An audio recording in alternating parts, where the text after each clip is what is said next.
Septembris ir galvas smadzeņu anērismu modrības mēnesis, un medicīnā ir pieņemts ik pa laikam akciju veidā uzsvērt pacientiem kaut kādas problēmas esamību, par kuru viņi paši neiedomājas varbūt. Ir aplēsts, ka Latvijā varētu būt aptuveni 35,000 cilvēku, kuriem ir galvas smadzeņu anērisma, par kuru viņi paši nenojauš. Un galvas smadzeņu anērisma tā ir bumba ar laika degli pēc būtības. Kas ir galvas smadzeņu anērisma? Galvas smadzeņu anērisma to var iedomāties kā tādu piepūstu balonu, kurš atrodas visbiežāk galvas smadzeņu artēriju dalīšanās vietā. Un šis balons ir ļoti trausls, un tas var pārplīst. Pati pa sevi anērisma ļoti reti, kad rada kaut kādas pazīmes, piemēram, kāda galvas smadzeņu nerva nospiedumu. Visbiežāk, kad to atklāja, tie ir gadījumi, kad pacienti veic kādu no izmeklējumiem sakarā, piemēram, ar ilgstošām galvas sāpēm. Galvas sāpes nevienmēr nozīmē to, ka var būt anērisma, bet tas ir visbiežākais iemesls, kāpēc anērismas nejauši tiek atklātas.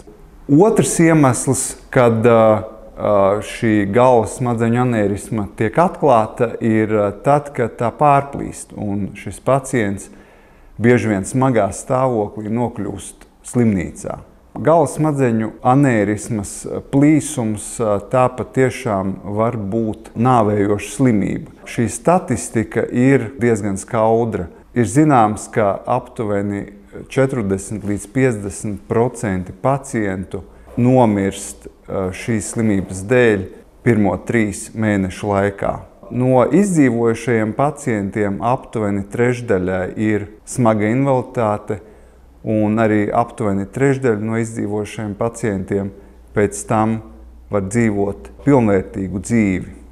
Galvas smadzeņu artērijas anērismas atklāšana nevienmēr nozīmē to, ka šim pacientam nekavējoties ir nepieciešama kāda no operācijām.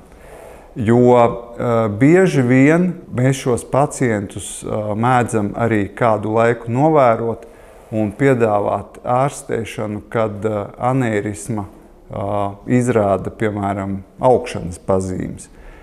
Ļoti nelielas anērismas, ko mēs uzskatām līdz 5 mm, parasti mēs novērojam. Ja šī anērisma ir lielāka par 5 līdz 7 mm, šādiem pacientiem mēs parasti iesakām veikt šīs anērismas ārstēšanu, jeb slēgšanu. Neplīsušas anērismas slēgšana ir profilaktisks pasākums, lai pacientu pasargātu no iespējams anērismas pārplīšanas. Savukārt plīsušām anērismām, kad pacienti iestājas ar sāsiņojumu smadzenēs, anērismas slēgšana ir nepieciešama, lai pacientu pasargātu no atkārtotas anērismas plīšanas, kura visbiežāk notiek pirmo 24 līdz 48 stundu laikā. Kāpēc tas ir svarīgi? Jo anērismas atkārtota plīšana aptuveni 80% gadījumu beidzas ar pacienta nāvi vai ar ļoti, ļoti smagu invaliditāti. Tāpēc ir ļoti būtiski pacientu agrīni, ja tas vien ir iespējams, agrīni pasargāt no anērismas atkārtotas plīšanas.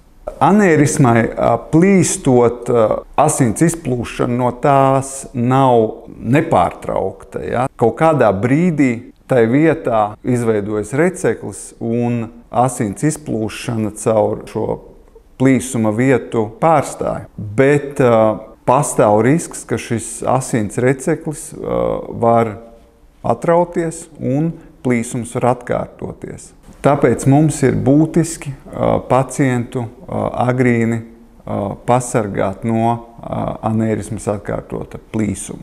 Galvas smadzeņu anērismas plīsums visbiežāk izraisa tā saucamo subarachnoidālu asins izplūdumu, jeb asins izplūdumu starp smadzenēm un smadzeņu apvalkiem. Atsevišķos gadījumos šie asins izplūdumi mēdz būt ļoti nelieli, un tas pacientam izraisa visbiežāk ļoti stipras, iepriekš nekad nepiedzīvotas galvas sāpes, un veiksmīgi ārstējot, šī slimība pacientam arī drīz aizmirstas. Bieži vien arī ir situācijas, kad šie asins izplūdumi ir ļoti plaši, vai pievienojas arī asins izplūdumi pašās smadzenēs, un parasti tādos gadījumos pacienti iestājas daudz smagākā stāvoklī un bieži vien arī bezsamaņā.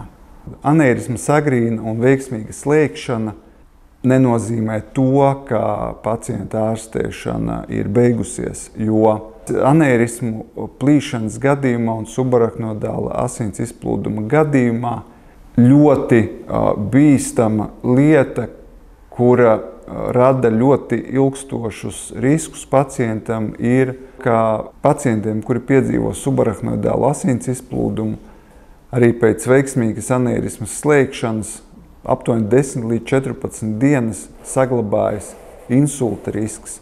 Un šie insulti var rasties tāpēc, ka šīs asinis, kuras izplūst, plīsuma laikā izplūst no artērijas, pēc tam var toksiski iedarboties uz smadzeņu artērijām un izraisīt to sašaurinājumu, kas savukārt var šiem pacientiem izraisīt pēc tam insultus. Un šis lielākais risks šiem notikumiem ir pirmās 10 līdz 14 dienas.